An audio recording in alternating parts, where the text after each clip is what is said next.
Welcome everybody on this Monday weathery kind of day. I'm going to get started very soon.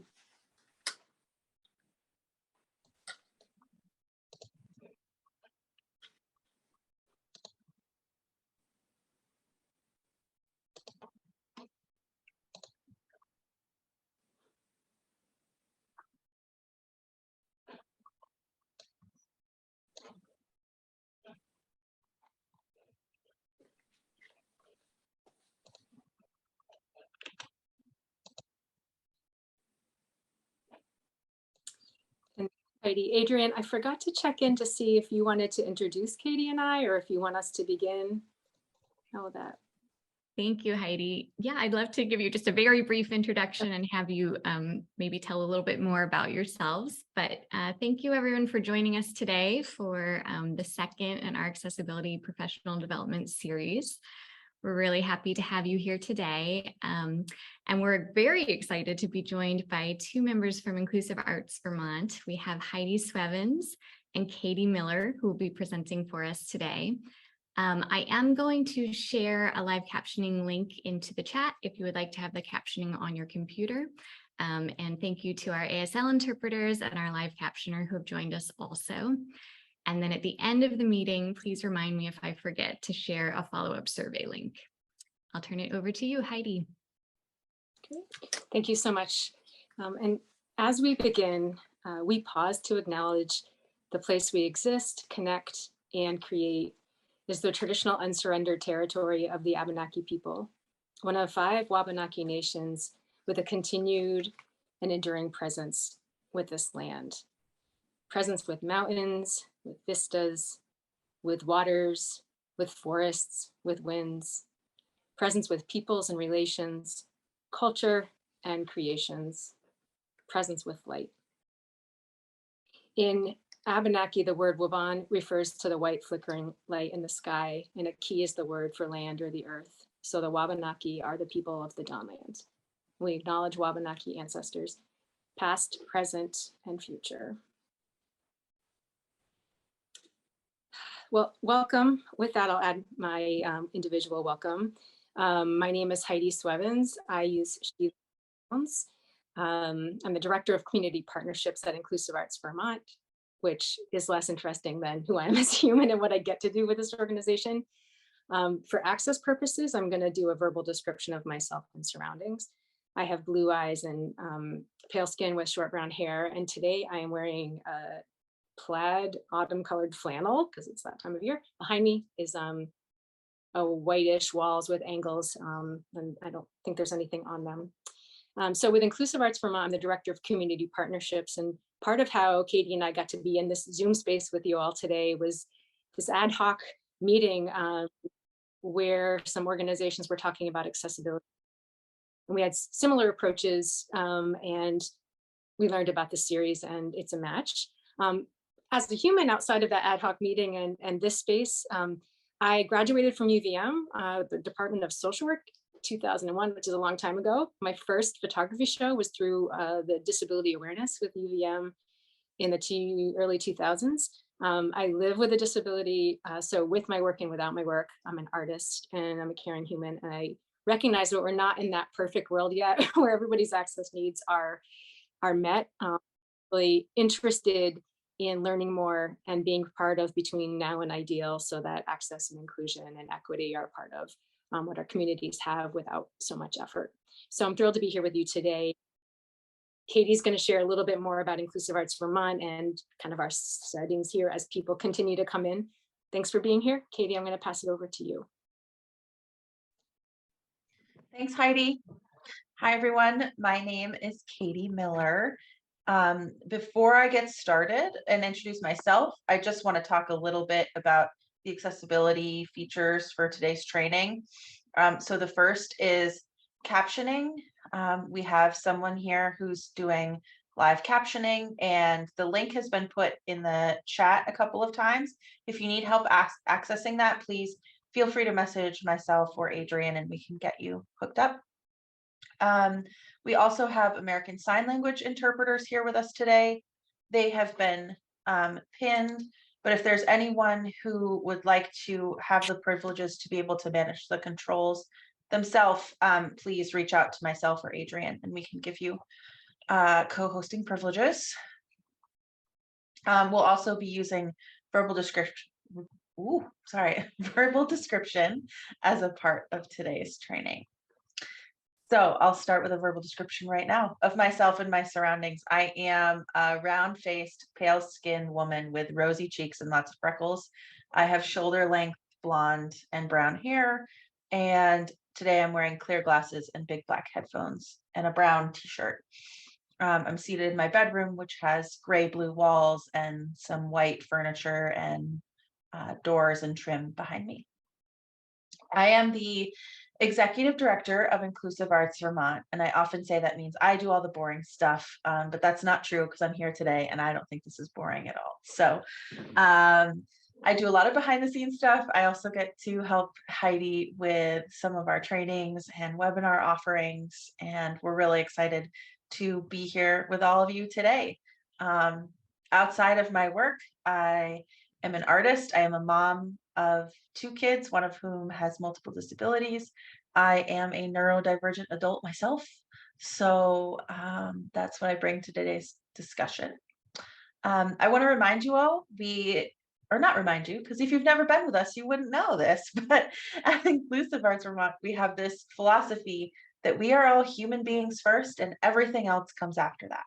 So we invite you to participate today in a way that's meaningful for you. Could mean video on or off. You can chat out loud or using the chat box. You know, any way you want to participate is fine. If you're on camera and you need to be joined by tiny humans or big humans or dogs, or you need to take a break for the restroom, get up and stretch, fidget, do whatever you need to do. We welcome it all openly. The last couple of housekeeping things is if you would like to, we would love for you to give a verbal description of your self and surroundings when you speak for the first time. And if you could identify yourself before you speak, just like Heidi and I did, you can say, this is Katie, or this is Heidi. You would say, this is my name. And lastly, this session will be recorded and available after today's training on the CDCI website. I think that's it. Did I forget anything, Heidi? Not that I can think of now, but we're human, so maybe there'll be something later as we keep going, right? Great. Do we want to go ahead and get started with the slides and the overview? Yes, let me pull them up. Great. Bear with me, everybody. And well, You'd think Katie's after 2.5 years on Zoom, I would have this down, but every time sharing.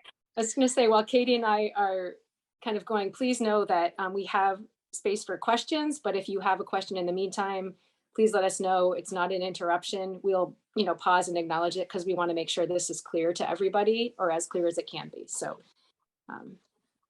thanks. Over to you, Katie. Great. Okay, so this first slide has on the right-hand side, there's a white brick background and the Inclusive Arts Vermont logo on the top. Underneath it says Arts Education, Training, and Exhibitions in black font. And then to the left, there's a purple and blue sort of abstract background. And it says, using the magic of the arts to make Vermont more accessible since 1986. Then there's a picture of Heidi, and it says Heidi Swevens, Director of Community Partnerships, and a picture of myself, and it says Katie Miller, Executive Director. And the next slide, is not the outline. So I will go over the outline. Does that work for you, Heidi? Yeah, great. Okay, so just as an overview of today, and I will make sure to put this in the chat box as well. We're going to go from really broad concepts to specifics and end with a time for reflections. And please know that questions and clarifications are welcome anytime throughout today's training. So please don't hesitate to reach out in the chat or even turn your mic off and speak up if you have a question. The sort of outline for today is, first, we're going to define what it means when we talk about the word accessible, because that can mean different things to different people. We will talk about meeting an event, components and considerations, what to do before, during, and after an event to make sure it is as accessible as possible. We'll share some examples, and then we'll have some time for reflections and questions at the end. And as promised, I'm going to put this in the chat right now if anyone wants it. It's there to refer back to later. Okay, so this next slide has on the left-hand side a blue and purple background, and it has white text on top that says defining, in quotes, accessible. It says related to access for people with disabilities. Disability has multiple and fluid meanings depending on lived experience, context, and legalities. Consider access as a process as well as product. And then on the right-hand side, there's an image of an abstract painting with sort of swirls of paint all together, and they are purple, blue, and sort of like an orangey pink off-white color. Heidi? Great, thank you. I'm just gonna, Katie describes the slides, and I'm gonna add just a few elements to that, because when you define accessible, when you define disability, these words have various meanings, based on lived experience, situations, legalities. And so for us, we want to just be clear for this training, we're talking about accessibility for people with disabilities and programs and events. And I think that's clear with what Katie said. I just want to add, in addition to the slide, part of that process rather than product, I think really parallels the arts background that we come from. So some of these conversations, we're not lawyers. We refer people to the New England ADA Center with things that are technical. That's really important. But we talk about the process of accessibility, providing access as kind of an ongoing continuous improvement thing and a very individualized sense of things, so that anybody anywhere in Vermont is our sort of mission, broad level, can engage in arts participation in arts activities that they want to. And so that's the defining of accessible for this particular less than an hour now workshop. And I'm just wondering if we can do a head nod or thumbs up. Does that make sense to people in terms of framing? And Katie, can you actually see the screen? I can see some of the people and it looks like yes. That makes sense. Great. One of those nuances, this is Heidi again, one of those nuances with the Zoom screen is that everybody's screen looks a little different. And for us, we pause sometimes to check in to make sure as best we can that we're kind of on the same page screen, that there's an understanding. So thanks for that, Katie. Next slide. Okay, so this next slide on the left-hand side, there's an image of a person in a really modernly designed room. There's lots of concrete, brick, and the person is wearing a yellow sweater and khaki pants, and they're seated in a wheelchair, and they're wearing black headphones that are tethered to a silver laptop on a wooden table. And the person has one hand up and is smiling and waving at their laptop. On the right-hand side, it says in black font, meeting/event considerations, digital platforms, engagement and activities. What are the expectations of the participants? Will there be Q&A, and design with accessibility in mind from the start? Thank you, Katie. This is Heidi. I'm going to kind of elaborate on each of those points.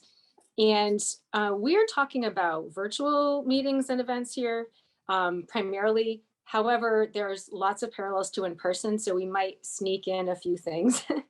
So this first one is consider the platform. It's very similar to consider the physical space that you're in. And we often talk, well, in the last couple of years, have talked about the parallels between the digital environment and the physical environment in terms of access. So when you're considering your platform, you make sure that there's accessibility within that. And, one tip to do that is to, go on Google and see if you can figure out where the name of the platform is and the accessibility features. And accessibility means something different to different people. There's technical accessibility and usability, and computer software platforms are moving forward with accessibility.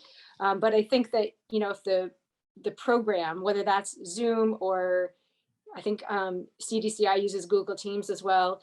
So those are pretty consistently accessible platforms as a starting place. But some other things like calendar schedulers or document signing, you really want to check the accessibility of that for just the different areas of where the meeting or event has kind of out pockets of things that are connected to it. And with that, Google is a great thing. And also if you're using one that's pretty consistent and accessible and you're kind of familiar with it, that also can be helpful. And waiting to hear feedback from people. I'm checking my notes here. Some of the accessibility things you want to think about, we talk about in the arts world, whether there's captioning and auto captioning. For academic and ADA purposes, we're really aware that the auto captioning is maybe at 80% on some things. So it's not ADA, it's not the ADA standard. And things like the chat box on some of the things, there's different elements that may not be accessible to screen reader users in and of themselves. So there's improvements on that. So the first thing is consider the platform, consider the space, whether that's digital or physical. And I'm just gonna do a side note that there's a second version of an accessibility and events guide that is on its way. And part of this is after a couple of years of the pandemic, there's some things that have shifted and changed in how that's approached. Again, does that make sense to people? Give it a thumbs up, head nod, or, Looks like yes. Okay, great. So the next thing we have is this sort of type of engagement, or whether it's participatory. And I think that this is just sort of that, if you need the question, what is the purpose of this meeting or event? And how are people going to engage? Again, we work with a lot of arts organizations, so there might be theater, there might be a board meeting. There's lots of different ways that the meeting or event can have interactions with people. So just consider that ahead of time. And part of that will help you figure out accessibility and planning and things to consider along there. Find my place. So part of that's also considering the audience who will be in the room, in the Zoom space. Is it somebody who's new to the organization? Is it people that meet weekly and know each other pretty well? And if it's something that it's a new participant and there may be some technology or other things, if you have the capacity, you could provide a tutorial or time ahead. So if people have questions, they can come and ask, the things that you might not want to ask in person, like, ooh, I don't know how to use the chat box, or what happens here, or some of those tips things. That may not be within your capacity, but I think it's something to consider when we're talking about accessibility of meetings and events in a digital and or physical space. And recognize, and this is kind of where it comes to the sort of summing it up, recognize that even though the platform or the space may be technically accessible, people still have their own lived experience within that and may still have questions and just need to learn a little bit more about how to use it for themselves in a safe and welcoming environment. And I think that this is a bit of a side note, but we're expected that things are easy or simple, or we're supposed to know. And sometimes it's vulnerable to ask for help or to say, oh, I don't know how to do that, 2 years after the pandemic. So creating the opportunity to invite people into that really kind of helps, I think, take away the assumption that everybody knows everything, and that questions are valid and welcome, and that they're supported.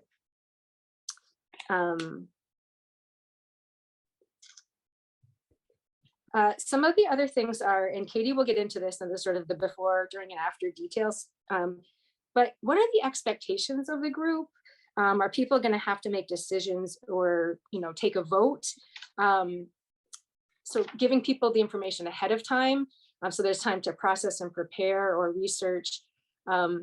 Also, if there's activities happening, that people need any information to prepare for those, whether that's just a sense of what's going to happen, or something they need to do on their end. And the UVM CDCI community, my guess is there's lots of different kinds of activities. So not trying to be so vague that it's not helpful, but just some of these areas where you can think about for your own event, what's happening here. Katie mentioned this again at the beginning. Sometimes the video can be on or off, and that's a really helpful thing to consider.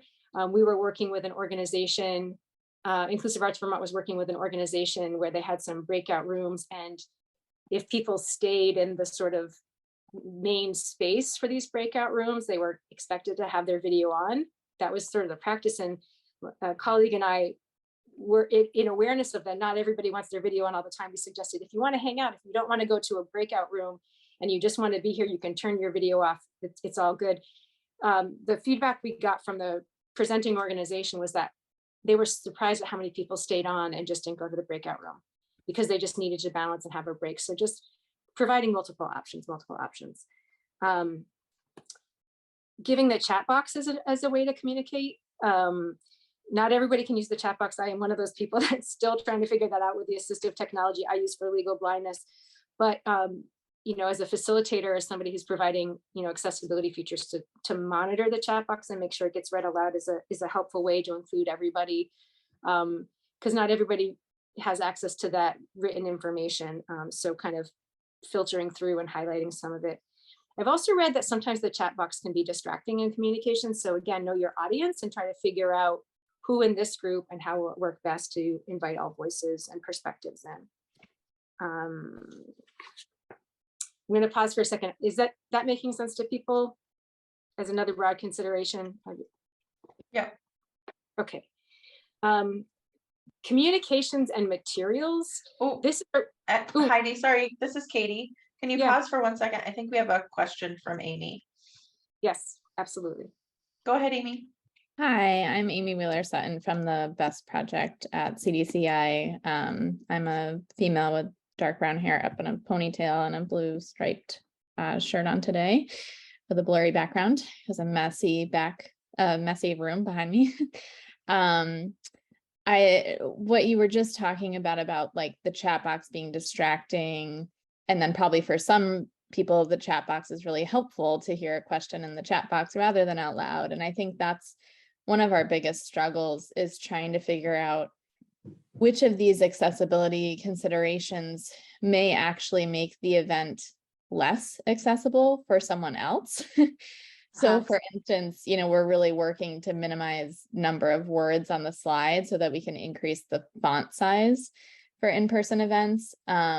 But there are some people that it's actually beneficial to have a little bit more context and words on the slide. Or, as you're describing the pictures for people who have, a vision disability, it may actually cause maybe someone who has ADHD or something like that to kind of trail off and lose their attention because they can see it. They don't have to listen to what it looks like. And so maybe then they're lost. And so we do ask on our registration forms whether they have any accessibility needs. Unfortunately, they have to contact the UVM access office in order to access those accommodations. Like they can't go directly to us anymore, which might be a barrier. But I just wonder, like, if no one says that they have a vision impairment, do we still need to describe what is visually on the screen? Or can we safely assume that we don't need to do that because everyone in the room can see, but we just know that's not, I don't know. It's just a balance of like, sometimes extra words is making it less accessible for somebody else. Yeah, this is Heidi. Thank you, Amy. I wish I had a magic wand to say one single answer to that, but I think there's not a single answer, but lots of questions. And I tend to be a word person, so I am very mindful of that. What you've talked about in terms of asking for the access requests, I think is a really great starting place. And then we'll get to this like before, during, and after the event, asking for feedback and really having openness. I think, Katie and I were just talking about this recently in terms of the continuous improvement, that universal design for learning is a great approach, but one size does not fit all. One approach of communication doesn't fit all. And so just being really open to hearing what people's experience and perspective is, knowing that you're trying, that, and trying is not always good enough. And there's that famous book, but that really, if your goal is to have access and people engaged and just keep paying attention to that, I think that's the best we can do. if somebody doesn't identify as having legal blindness or verbal description as a need, for public events, we do that. I think for private events, it might be different. And I would suggest you can, you know, refer to some legal folks for that. It doesn't happen in many spaces without access requests, the verbal description. And I have heard from some people that artists in particular, when there's a verbal description of their art, they find meaning in that. So I think it's the sort of words, no words, timing, pace. And we have in trainings talked about, if you're the kind of person, like from the beginning point, if you're the kind of person that needs words, we'll have that. If you're the kind of person that needs silence, we'll have that, and we'll try to balance them both. Again, not perfect, but just some framework things that hopefully acknowledge differences without it being a hierarchy or a conflict, if that makes sense. This is Katie. I just want to name Justin has a question. So Justin, we're going to get to you in just a second. And I just wanted to add in that I don't love the word issue, but that's the word I'm going to use because I can't think of a better one. But this issue of balancing people's needs and the hierarchy of needs is very common. And you are not alone in that. I think it is one of the most common questions we get is, how do you tell whose needs are the most important? And I think there are things that can make needs higher on that scale, like if there's an immediate need, or when you think about like someone physically getting into a building, like all of that kind of stuff. But I think if you sort of said it out loud already, Amy, but I'll just reiterate, like we'll use verbal description as an example. If someone requests that and you have the capacity to do it and it's a reasonable request for you to meet, then you should do it. And then the idea of whether or not to, if no one's requested it, I think lots of organizations handle that differently. Of course, we like, and who we are and what we do, we would love to see everybody do that. But you know, if you have I'm just giving this as an example. So you have a small internal team meeting and you're trying out verbal descriptions and no one on your internal team requires verbal description as an accommodation request, and you have someone say, I find this super distracting, then maybe it's a conversation as your team. And I think that's part of it. Like just keep it open and say, especially the internal stuff, have it be a continual dialogue. That's really important. But yeah, hopefully I didn't go too off track. I think it's just such an individual case by case basis that it's hard for us to give one concrete answer for everybody. Justin, go ahead. Yeah, so my name's Justin, he and pronouns. I'm a mixed race pale person with a, should be a UVM athletics background right now. And so I'm a blind person. I'm speaking from that perspective when I ask for a comment about, you know, this piece with the verbal descriptions.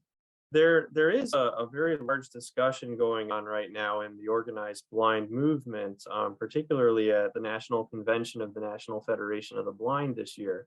There was a huge debate and discussion about how much depth should be given in these verbal descriptions. And what we're seeing from when blind people actually get together and speak for ourselves, there is a pretty solid agreement in the value of having these verbal descriptions all the time. But how much depth people give is where it becomes the question. And one thing that came as a common theme in that discussion this summer was really that a lot of times sighted people make assumptions about what they're seeing and they're not getting it right. A lot of times sighted people will mischaracterize people's races in their minds, for example. But when we're doing these visual descriptions and the information that we share, it might include things like that, where somebody might be getting perceived as Mexican, but in fact they're Japanese or something like that. And so, I'm curious if, you know, I know that largely this discussion is based on disability access, but you know, if like that purity of information for a broader spirit of inclusion is also a way that we can, you know, help find value in some of these descriptions. Do you think? This is Heidi. Justin, thank you so much for bringing that perspective and your questions and the national conversation around these access features. And I'm not going to respond directly to whether I think, in response to that question about what I think, but I want to pull it back again, not because I don't have a response to that, but I think for the purposes of this conversation, what you've identified is the intersectionality of so many elements around disability access and social justice with race and gender, and that these are the conversations that are happening in our broad world, and they're going to come into meetings and events in our community. And for the, if this is okay, Justin, with time today, I'd like to just say that one person's needs, access points are going to be, not the same as somebody else's, because we're all humans.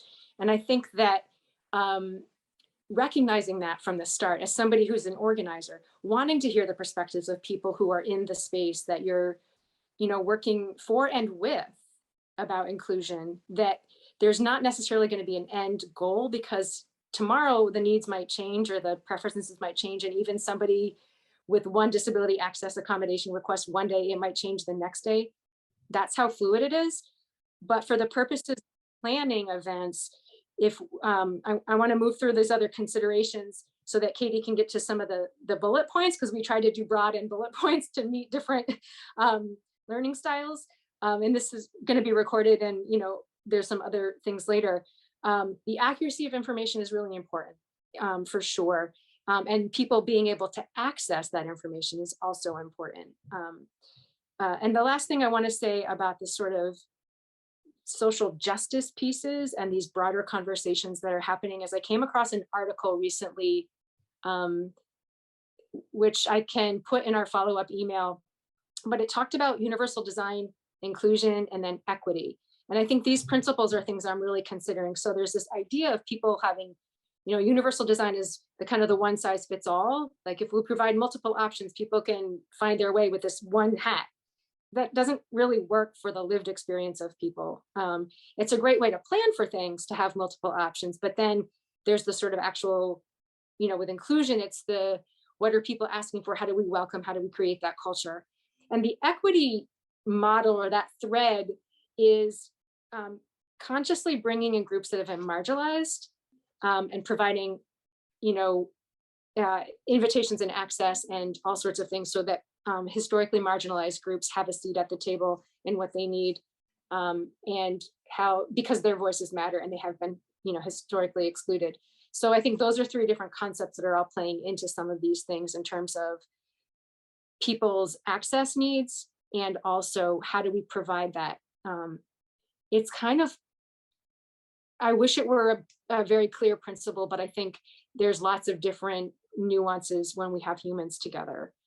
Does that make sense to people? And I want to kind of move through so we can get to the before, during, and after, because we do have some checklist type things as well that, again, won't fit in every situation, but just for things for you to consider with your groups and things like that.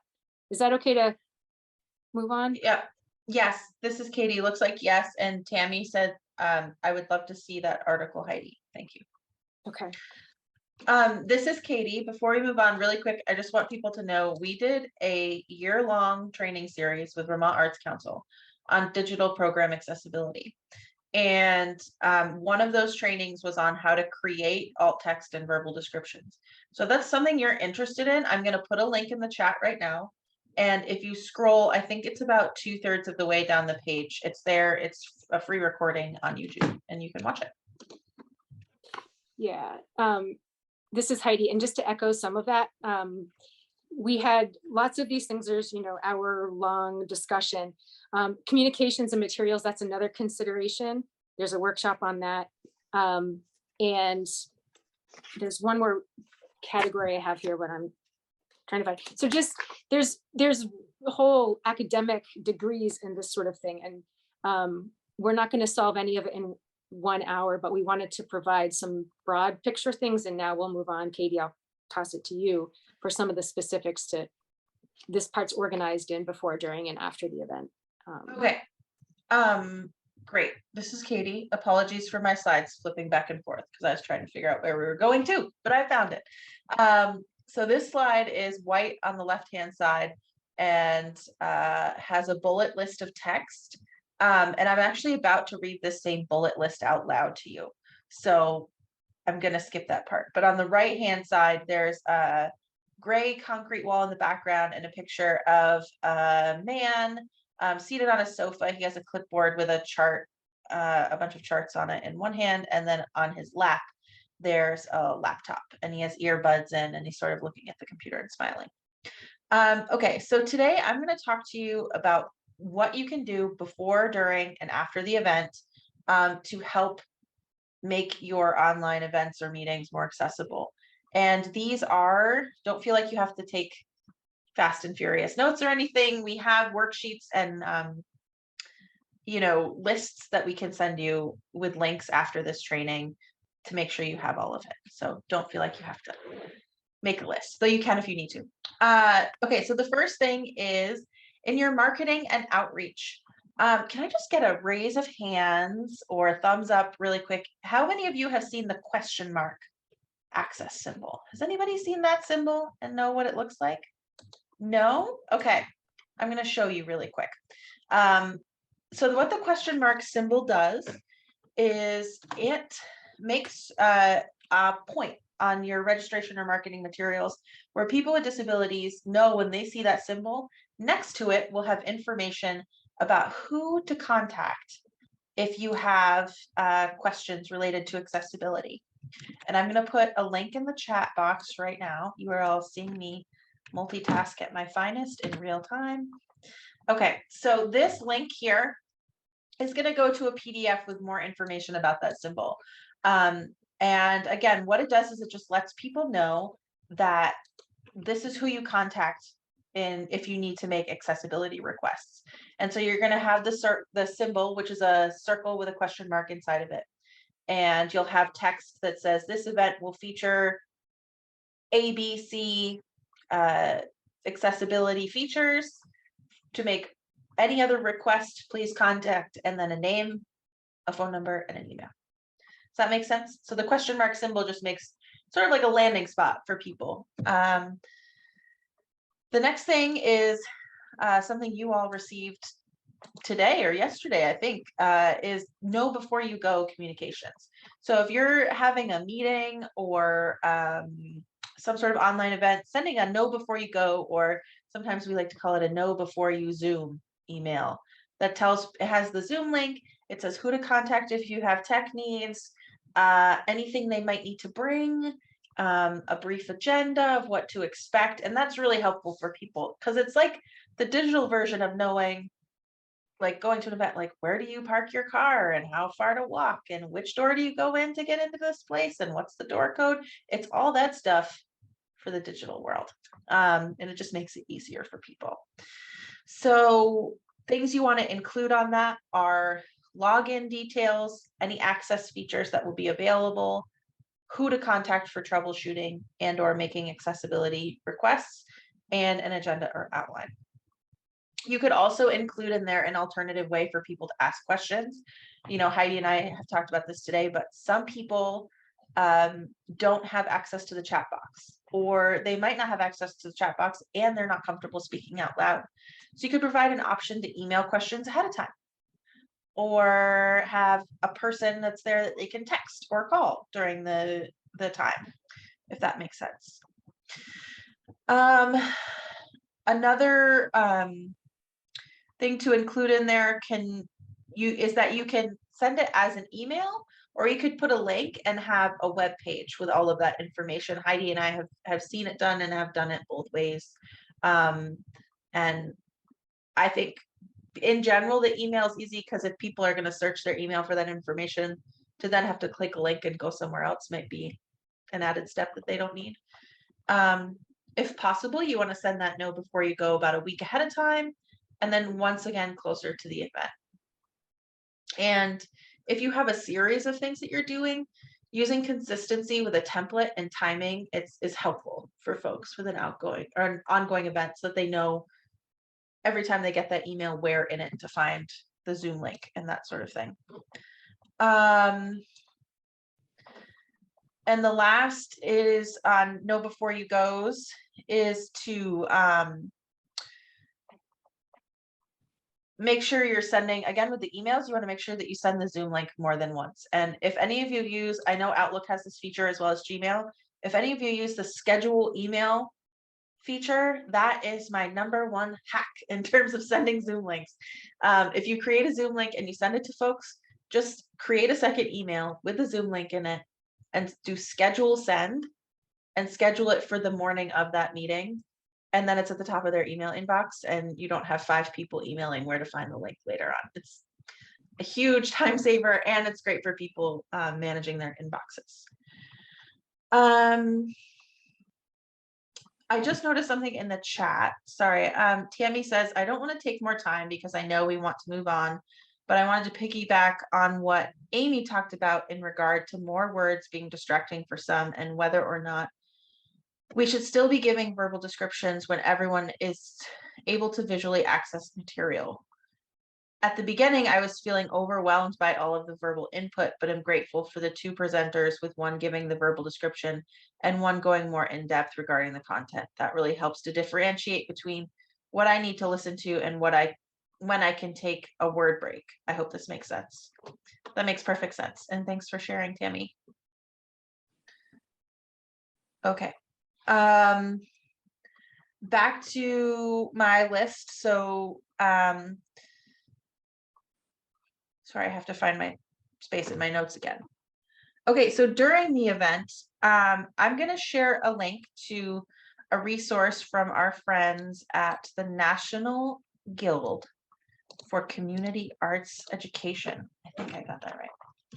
And this is a really wonderful one-pager that you can send to presenters, you can use for yourself, and it sort of outlines all the different pieces and parts of what we're talking about today.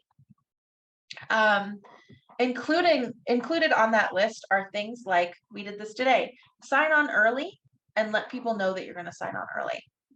Because if you're there a little bit early, it gives folks a chance to make sure their technology is working. It gives you a chance to get all of the pieces and parts set up, like we were talking about when we first got here. We were coordinating with American Sign Language interpreters and the captioner just to make sure everybody's on the same page and all the tech is working accordingly. We usually allow about 15 minutes for that process, give or take, which I think is probably ample time for anybody to figure that out.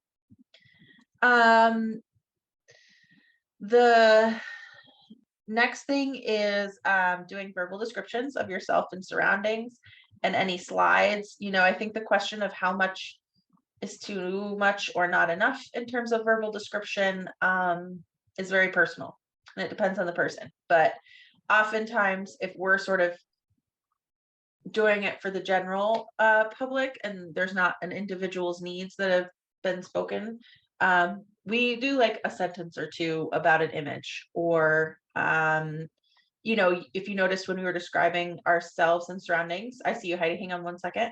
We'll do like what we look like and then our background, and it usually takes a minute or less, and we try to keep it digestible for everybody who's hearing it. And there are ways to do verbal description.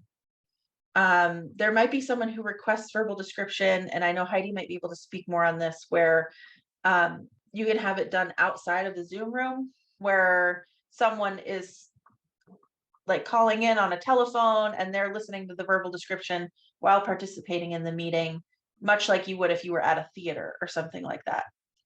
Heidi, you can add what you wanted to say. This is Heidi. That was what I was just going to say.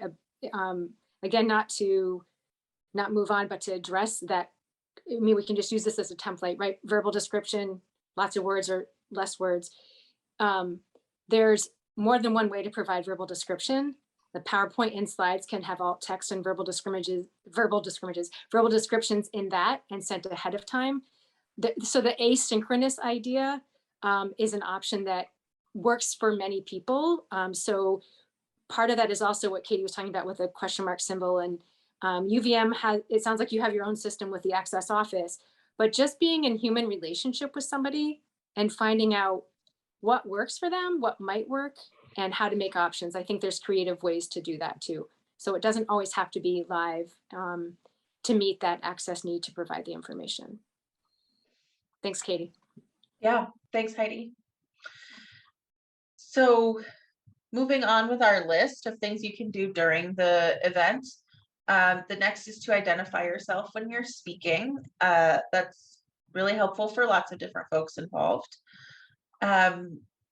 Making an access announcement in the beginning, that's like our human first thing, is our version of that, but making sure everyone knows what access things are available and who to go to if they need assistance during the meeting or event. And as well as that, this is a little bit further down on the list, but I think it makes sense to add now, to encourage multiple ways for people to participate and making space for that, and making sure that people can participate in a way that works for them.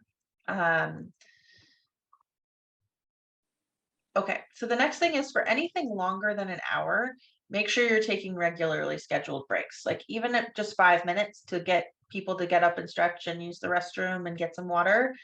You can make that announcement in the beginning, and not everyone is going to take advantage of the ability to get up and move around. So just make sure you're allowing that space for that and encouraging it by scheduling in breaks. And next would be to read the chat box aloud. You've heard me do that today. That's making sure that everybody is getting all the information, right? So if not everyone can access the chat box, reading it aloud makes sure that we're all getting the same information. Using a microphone and headphones, or at the very least testing your sound quality, is really important to make sure that folks can hear you clearly, and that you can hear other people clearly, so that the communication is clear back and forth. Last but not least, we have avoid a busy background. So the simpler your background, the better. And that helps folks from getting distracted, and it just makes it easier to focus in on you, the human being. Oh, this is the actual last one. To turn off your microphone or to mute when you're not speaking. And that's to avoid lots of background noise. We've all had it happen where we're on a Zoom meeting and, you know, somebody doesn't realize they're unmuted and they take a phone call, or like you can hear stuff in the back. It's just a lot. So if you just mute yourself, it helps, because Zoom itself doesn't know who to focus on, and it will focus on the loudest noise and mute out everybody else. So mute yourself when you're not talking. There's a couple things on the slide that I haven't mentioned yet that I'll go into now. And that is to just name again that you can turn on or off your video if you want. Using captioning, either using a live captioner like we are today, a human being who's typing on the other end, or there is the option to use auto captions in Zoom now, and I believe Google and Microsoft Teams has that as an option as well. I will say that auto captioning does not meet the standard if someone requests captioning as an accessibility accommodation. So if someone requests captioning, oh, we are being joined by my cat in the background. If someone requests captioning, hiring a captioner is what you need to do. So just know that that difference is out there. Okay, that's a really long list. Does anybody have questions about that list before I move on? No, okay. So this next slide that I'm showing you, on the top, there's a photograph of a person who is seated on a black couch, and there's a stack of books next to them. They have sort of shoulder length, layered, blonde, curly hair, really round, big glasses, and they're wearing white headphones that are tethered to a silver laptop in their lap, and they're looking at the computer. And they have a really nice string of Christmas lights around them and on the couch. And on the bottom, it says after the event in black text. And the first thing it says is follow-up communication.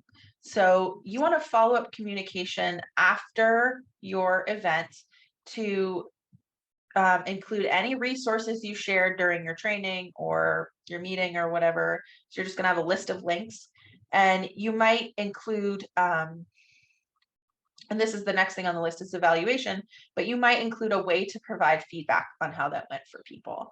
Heidi and I do this for all of our trainings, and every time we learn something that then we can immediately put into practice into a following session. So highly encourage you to include that as a practice if you're doing trainings or any sort of event. And you can also ask people about the content itself, as well as just the accessibility experience. And the last thing is for all accessible materials that are archived or posted, you want to make sure that you include transcripts of them. So if you're posting a video, even if it has captioning, you want to make sure that you're also posting a transcript of that. And if you ever need help on how to do that the efficient way, I'm happy to help. We've sort of come up with an efficient system, which is great. And making sure that there's also a verbal description, and that you can do in a Word document, or you can do it in the description box if it's on YouTube. You know, just like a paragraph or two of the visual elements of the video. Okay, I think that's it from me. Heidi, do you want to take it away? Yeah, thank you, Katie.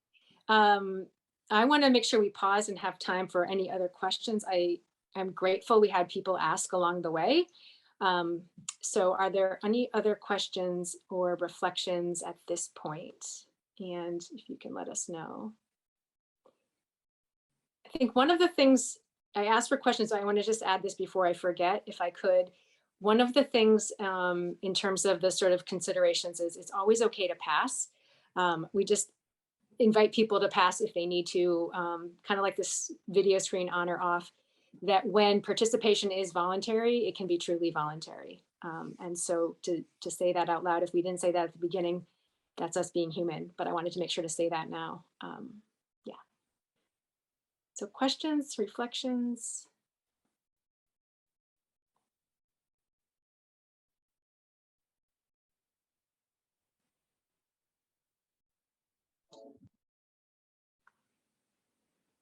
I'm not seeing anybody. Folks, if you have a question, you can either use the raise hand feature, or you can feel free to just shout it out or put it in the chat box. That's fine too.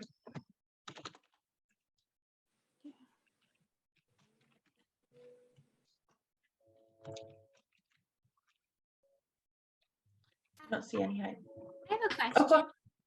I wondered, like, where the list, this list that you guys put together of accessible options came from.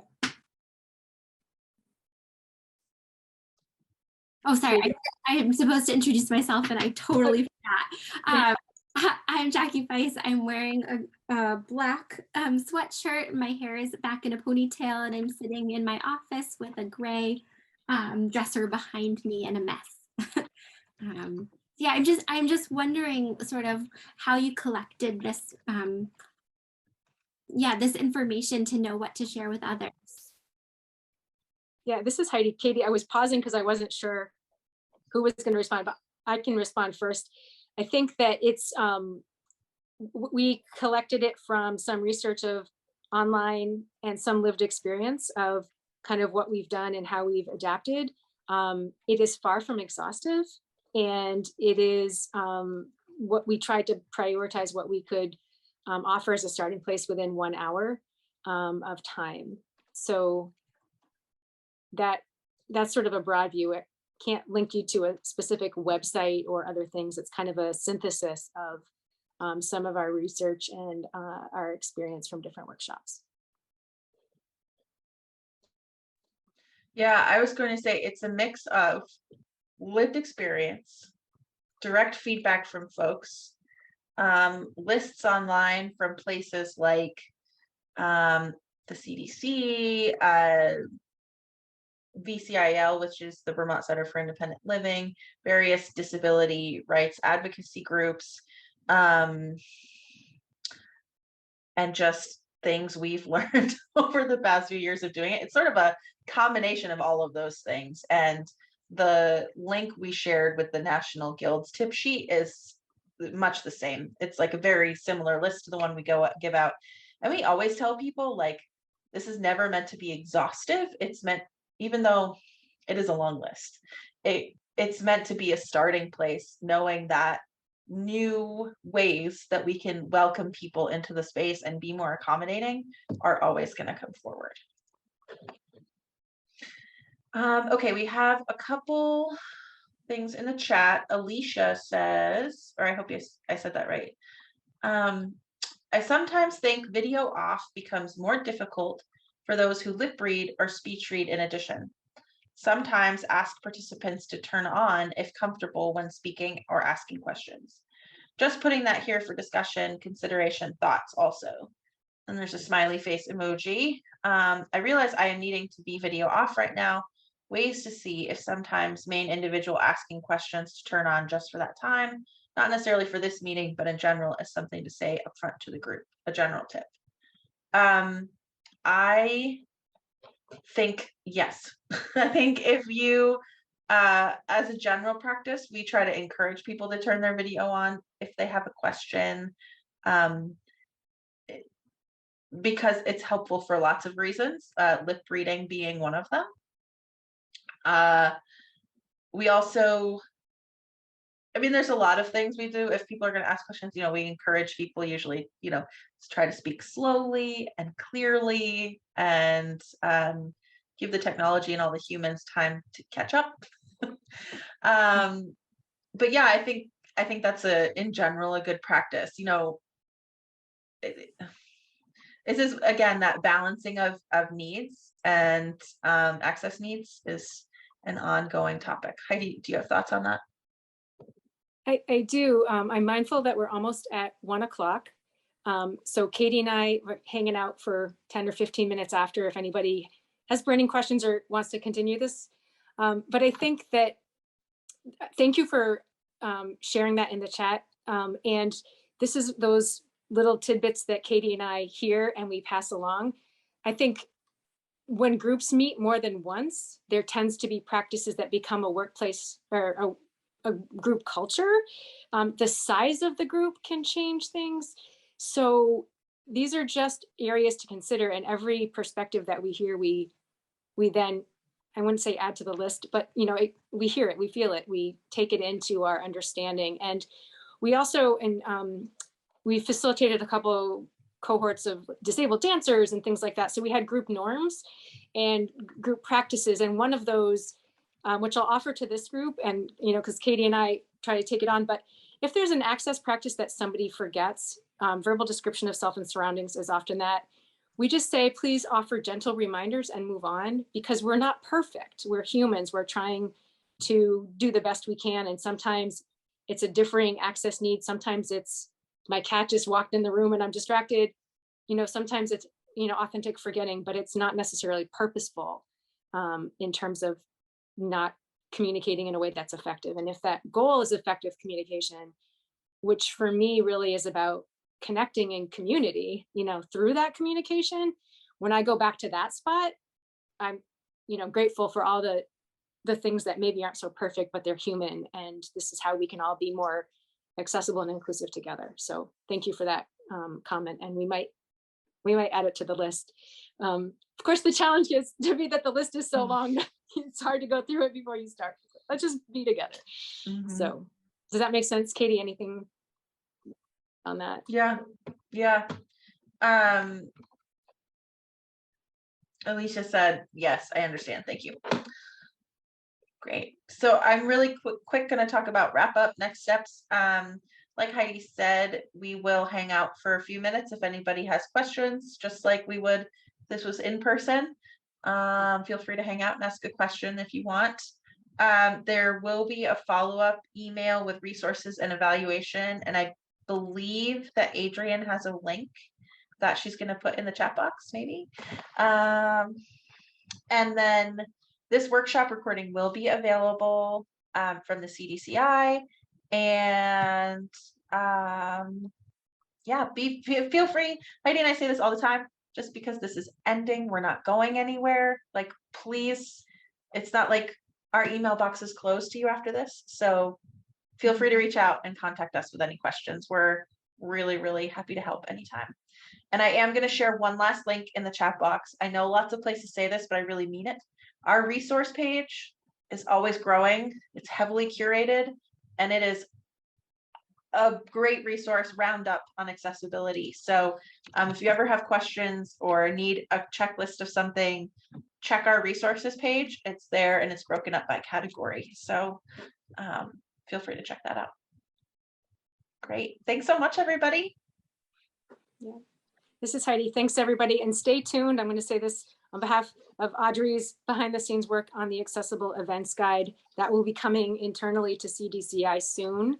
And again, not an exhaustive resource, but just a collection of information organized in multiple ways with the intent of it being a place to invite more feedback in an ongoing kind of living document sort of way.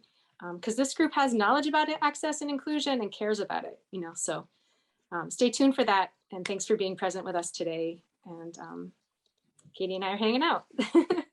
Awesome. Thanks so much, everybody. Have a great afternoon. This is Adrienne. Thank you so much, Katie and Heidi. And we're seeing lots of thank yous coming in the chat and lots of appreciation for all of this good information. I did throw the Qualtrics link in the chat for the brief survey that we would love everyone to do, but all of these links will be sent out again afterwards. So not the only opportunity.